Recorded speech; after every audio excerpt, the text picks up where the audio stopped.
अस्सलामुअलैकुम। क्या हाल है दोस्तों? उम्मीद करता हूँ कि आप ज़रा खैरियत से होंगे।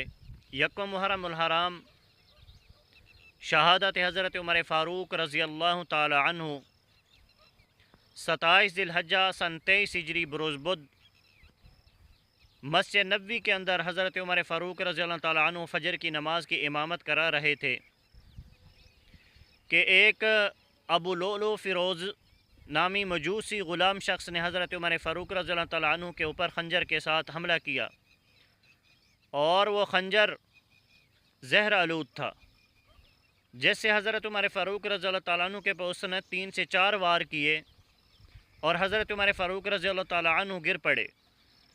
और हज़रत अब्दुर्रहमान बिन औफ़ ने फिर आकर आगे नमाज को मुकम्मल कराया, नमाज पढ़ाई।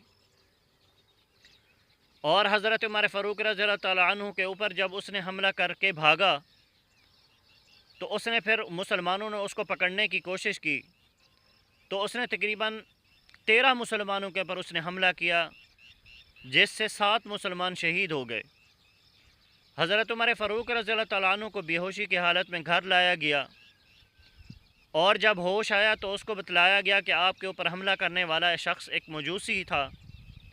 तो इसके ऊपर हज़रत उमर फ़ारूक रज़ी अल्लाह ताला अन्हु ने अल्लाह ताला का शुक्र अदा किया और फरमाया कि अल्लाह ताला का शुक्र है कि मेरे ऊपर हमला करने वाला एक मजूसी काफ़िर शख्स था, किसी मुसलमान शख्स ने मेरे ऊपर हमला नहीं किया। हज़रत उमर फ़ारूक रज़ी अल्लाह ताला अन्हु का सर मुबारक अपने बेटे अब्दुल्ला की गोद में था। तो हज़रत उमर फ़ारूक रज़ी अल्लाह ताला अन्हु फरमाते हैं, ऐ अब्दुल्ला, मेरा सर ज़मीन के ऊपर रख दें ताकि अल्लाह ताला मेरे से रहम करम वाला मुआमला फ़रमाए। तो वहाँ पर हज़रत अब्दुल्ला बिन अब्बास रज़ी अल्लाह अन्हुमा भी मौजूद थे और वो आपको तसल्लियाँ दे रहे हैं और बिशारतें सुना रहे हैं।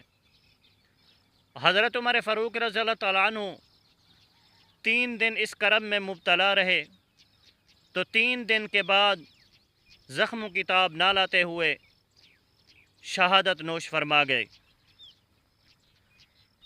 दुआ करते हैं कि अल्लाह ताला हमें सहाबाए कराम हज़रत उमर फ़ारूक और तमाम सहाबाए कराम रज़ी अल्लाह अन्हुमा की ज़िंदगियाँ पढ़ने और उसके ऊपर अमल करने की तौफ़ीक़ अता फ़रमाए।